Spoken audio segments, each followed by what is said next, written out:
लमही नगरपालिकाको सरकारी गाडी मध्यरातमा दुर्घटनाग्रस्त, निकायहरू मौन।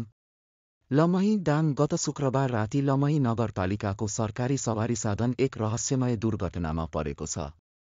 तर घटनापछि न त लमही नगरपालिका आफैले कुनै आधिकारिक धारणा सार्वजनिक गरेको छ, न त प्रहरी प्रशासनले दुर्घटनाको कारण वा सरकारी गाडीको प्रयोगबारे केही खुलाएको छ। यस घटनाले सरकारी संयन्त्रमा जवाफदेहिताको प्रश्न उठाएको छ। स्थानीय निकाय र प्रहरी प्रशासनले यथाशीघ्र सत्य तथ्य सार्वजनिक नगरेमा जनविश्वासमा गम्भीर चोट पुग्ने देखिन्छ। घटनाको विवरण सार्वजनिक नहुँदा जनताबीच शङ्का बढेको छ।